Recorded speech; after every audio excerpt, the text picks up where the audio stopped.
Hey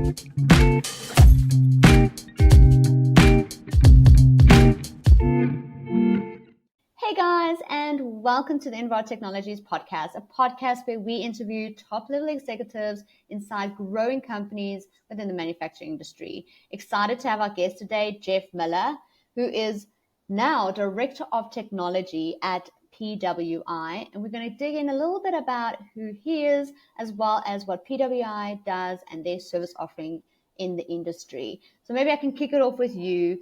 Please, Jeff, tell us a little bit about yourself and give us a quick introduction on PWI. Sure. I'm Jeff Miller. I've been at PWI for about 13 years.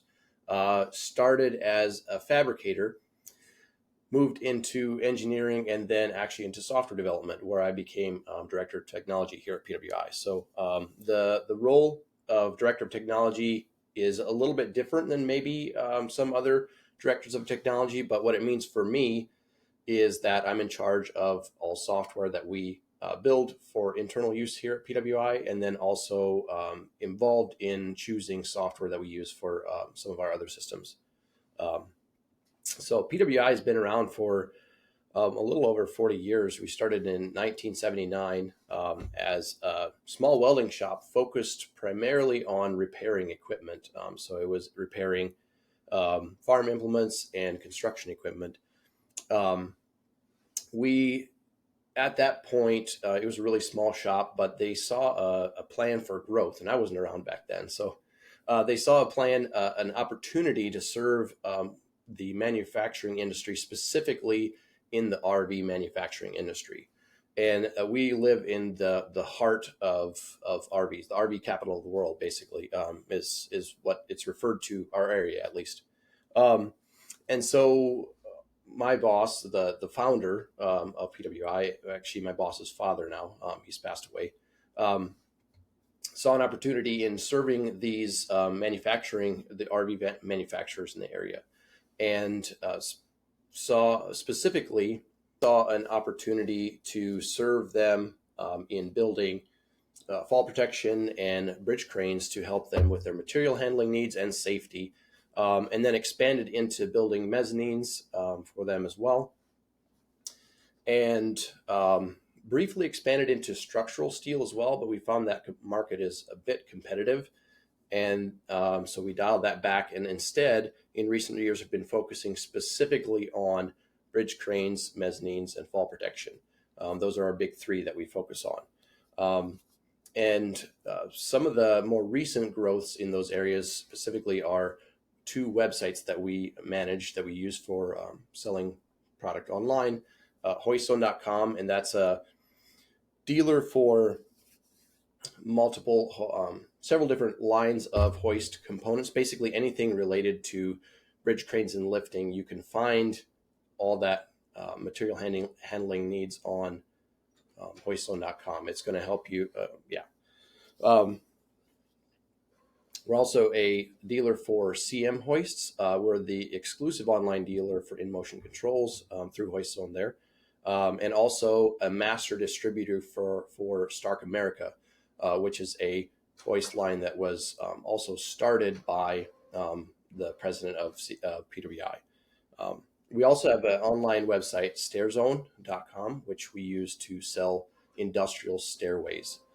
And that's really taken off for us recently. So we're trying to expand our national presence through the websites, HoistZone and StairZone, trying to broaden our reach a little bit, serve more customers throughout the U.S. Great stuff. Thank you so much. I really appreciate it.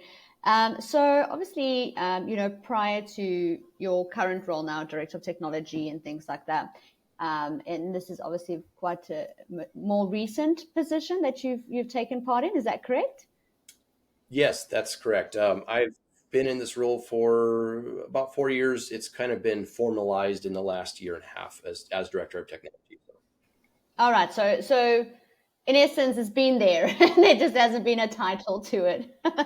Yeah, right. Right. So what kind of sparked the reason why I'm asking is because I wanted to kind of find out a little bit more about what sparked your interest in terms of the technology environment. Was it something that kind of flew in and you just transitioned based on where the world's going, or was it something that you've always wanted to be doing?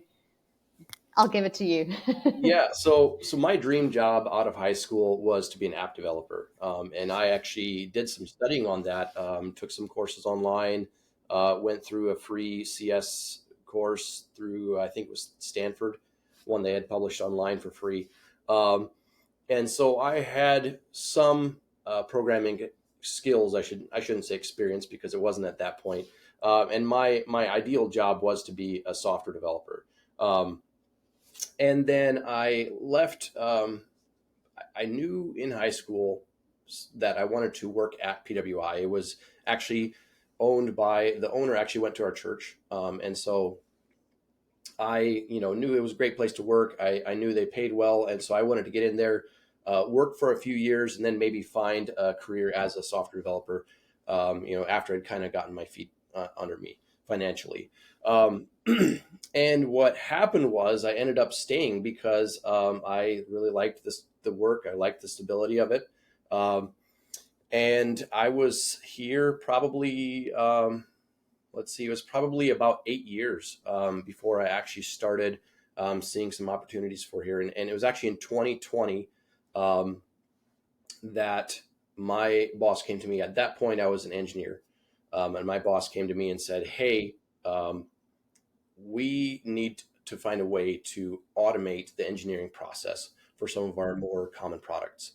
And we found out about Autodesk Inventor's iLogic, and found that we could automate some of these engineering designs. And actually that involved software development. So I was happy. My boss was happy that we figured that out. And we actually got started. And that was the first kind of, I would say, foray into software development that I had here at PWI. So since then, that's grown into developing that product. We have that product quite well developed now. And then also I have helped to develop some internal tools that we use for project management and something of a lightweight CRM, different tools like that we use internally at PWI. So. Wonderful. Thank you. I mean, that was really quite insightful. And that's great that you've taken this journey and you've gotten to where I think you wanted to be in the first place. So that's really awesome. Thank you so much for sharing that insights with us, Jeff. And let's quickly transition a bit about, the industry trends, right? So what are some of the biggest trends that you are seeing shaping the industry today? Sure. Yeah. I think I'm not in sales, so I don't deal directly with our customers. So I can't speak for what they're seeing, but I know what I'm seeing and hearing through them is an interesting shift in maybe two areas. The one is where customers are going direct to producer. A lot. We're actually seeing that since we offer industrial stairways online. We have made the ordering process so easy for our customers that we actually have commercial customers that would usually go through a general contractor actually coming straight to us. They'll tell their general contractor, hey, do this project for us, but don't worry about the stairways. We'll get StairZone to do that for us. And so that's something that's really interesting. I'm seeing a lot of shifts just in general as well. You see Tesla focusing on direct to consumer as well. And then also some of the manufacturing facilities in our area are also focused on developing their own software in-house. And that didn't used to be as popular of a thing. There used to be a fairly high barrier of entry to that. And there's a lot of new technologies coming out that make software development a lot easier and more accessible. And just in the rise of the popularity, I think, of software development as a field has made software development more at the forefront of people's minds as well. So, but yeah, those are two things that I see us shifting towards in the manufacturing. Okay, great. Thank you so much. I really appreciate it. And how is the technology transforming your processes and operations? Yeah, we're seeing some general advancements in the availability of technology and specifically in the integration of different technologies. I think that's really transforming our process here, at least. The ability to just find and pick and choose smaller pieces of software that maybe specialize in a specific area and then integrate them together. And this is, at my heart because I'm a software developer. So I love to Of see course. this, that there's so many technologies out there, so many softwares out there with an API that you can use to connect them together, share data back and forth. And it's becoming less of a monolithic software, where you just buy one piece of software that kind of does everything. Some of it does well, some of it doesn't do that well, to where you can actually choose these, specifically developed softwares that are, either built in house or built by a company that does just that, and they're really good at it. And being able to integrate those, I think has been huge. Absolutely, 100% agree with you. Perfect, Jeff. Thank you very much for answering those questions. And then I would like to move into a little bit about some challenges and solutions, right?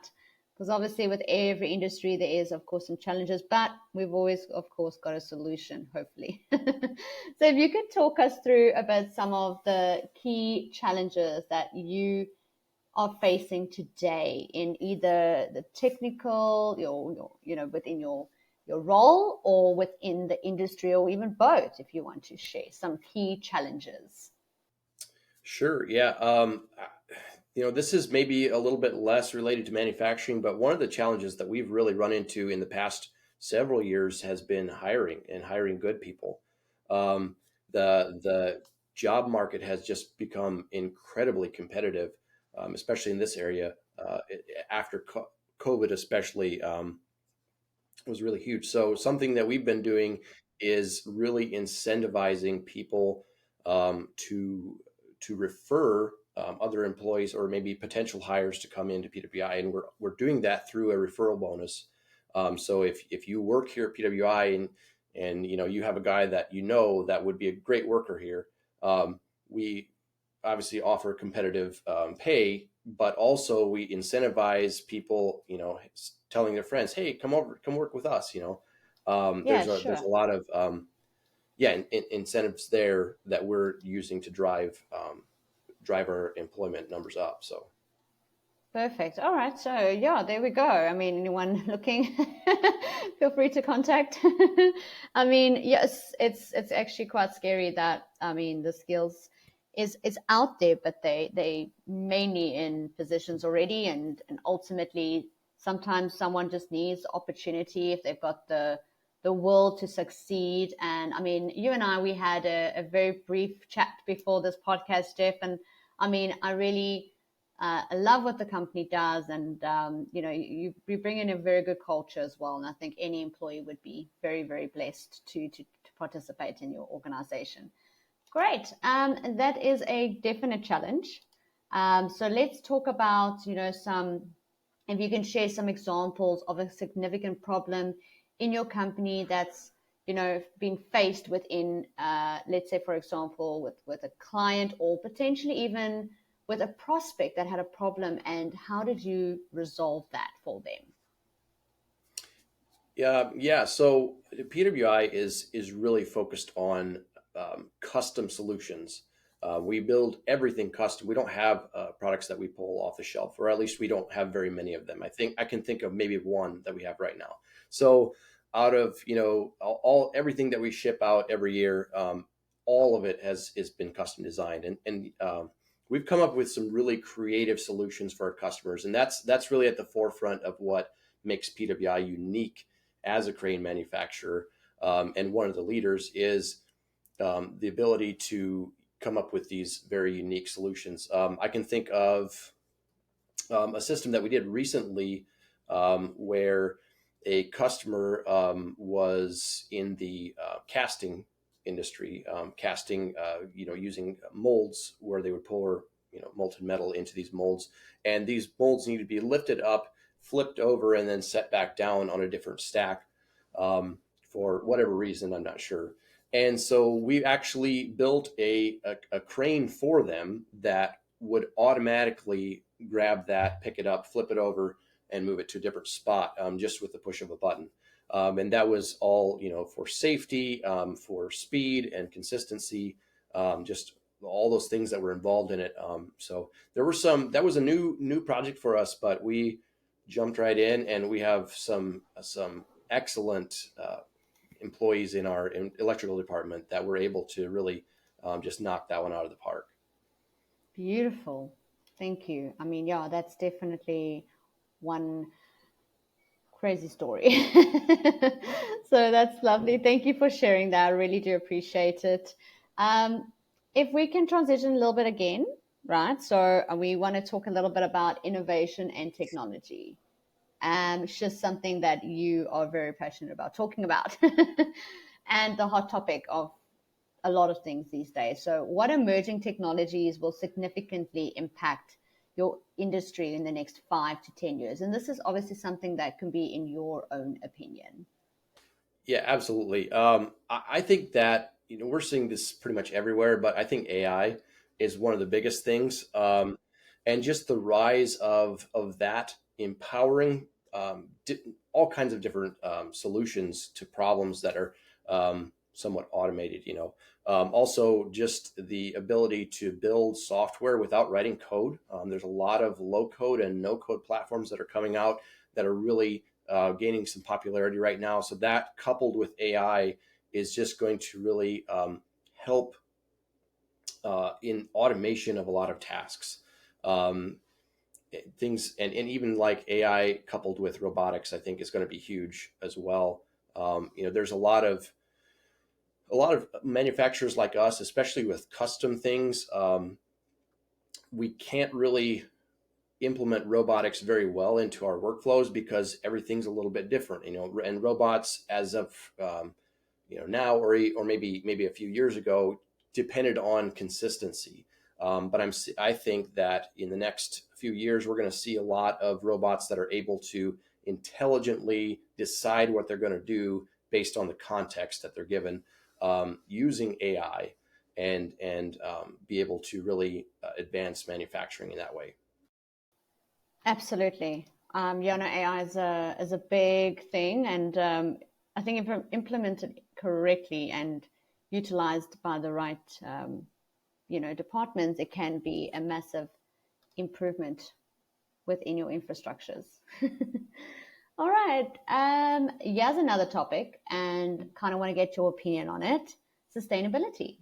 I'm sure you're very well aware that sustainability is a massive thing for our community, and for a lot of things that we don't even see behind the sustainability practices. So, how important is sustainability to your organization, and what are you doing to be more sustainable?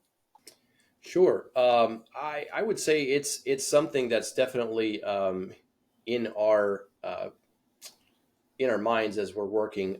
It's a little bit interesting because since we're processing raw materials, building something out of them, and then shipping them. It's maybe we're doing a lot with recycling of scrap, trying to eliminate waste. Obviously, that helps us, reduce our costs, and also reduces the output. I'm thinking in our manufacturing space, we've also looked at just eliminating the smoke, that's caused by welding. That's a big one for us. And we've implemented air scrubbers in our workspace that removes a lot of that smoke before it can hurt the employees or hurt the environment. Besides that, I'm not sure that there's a lot of things besides maybe going digital, paperless on a lot of things, which we have done, that we could, specifically do to reduce our impact on the environment. But that those are some things that we've been doing. And it's large. I mean, just by doing those few things, it makes a big difference in the industry, Daniel. So thank you very much again for giving us those insights, because it can be quite a touchy subject for many. All right. Sure. Customer focus. I'm sure this is extremely important to your organization, to PWI. If you could tell us a little bit about how do you ensure that customer feedback is incorporated into your manufacturing or into your processes, should I say? Yeah, that's a great question, and I think the biggest point where that's seen actually is in our product. Um, so we since we are a custom manufacturing facility, we are gonna to build every item on demand per the customer specs, and we do have our product lines, as it were, where we're building the same kind of product over and over again, and we are constantly seeking feedback from our customers about, hey, how easy was this? How well does it serve the application that we built it for? Um, how easy is it to use? Did it, if you assemble it yourself, is there a way we could make it easier to assemble? Just different things like that. And so because we're very iterative with our designs, we usually kind of start with something that we've done before and then modify it for the next customer. And so we're able to really bring in customer feedback every time, as long as the customer actually, gives us feedback, and use that to improve our product for the next customer. Good stuff. Thank you. I mean, yeah, that's really important to know that, the clients or potential clients are well looked after in terms of how they can also, make that engagement. So great.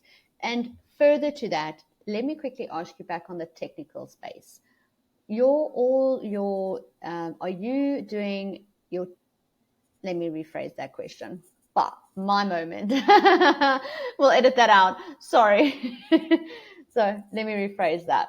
If you could tell us a little bit about, how your infrastructures in terms of your technical and your cybersecurity and the measurements behind the integrations, in all what you're managing on your day-to-day basis, is that something that you do in-house, or are you outsourcing maybe to like an MSP or that sort of thing, or do you do that all in-house? Yeah, we do most of that in-house. We have some, obviously we don't do everything in-house with our own software, but we as a small company, cybersecurity hasn't been a big issue for us, but we do things like training our employees on, detecting phishing emails and ignoring them or discarding them, whatever. And then also making sure that our servers are secure, that nobody can access them from outside and things like that. That's actually mainly, I'm not heavily involved in that, I should say. We do have an IT department that does really well with that, but we are doing most of that in-house. Great. Perfect. No, that's good to know. All right. And then in closing, thank you so much, Jeff. I mean, it's been an absolute pleasure Thank you. get to know you a little bit, and thanks, and your company, or the company PWI. I mean, obviously, there's still lots for potential prospects or anyone actually just kind of wanting to learn a bit more about the industry. That we cannot bring into this podcast today. So how can someone make contact with you? Should they want to reach out and get to learn more about your service offerings? Yeah, absolutely. So if you're interested in things related to PWI, definitely check out our website, pwiworks.com. You'll find a load of information there about what we do, as well as contact information for contacting us. If you have specific software questions or questions related to developing your own software in-house, feel free to shoot me an email. My email is jeff@pwiworks.com. Great. Yeah. Fantastic. Thank you so much. And everyone that's listening, just want to say thank you for listening today, and please feel free to reach out. I suggest you do to learn more. And then I will put all Jeff's details and the company details below. And like, share, and subscribe. And thank you so much again for your time, Jeff. It's been an absolute pleasure, and I'm wishing everyone a wonderful day further, or if you're watching this in the evening or wherever you are, may you have a good, blessed day.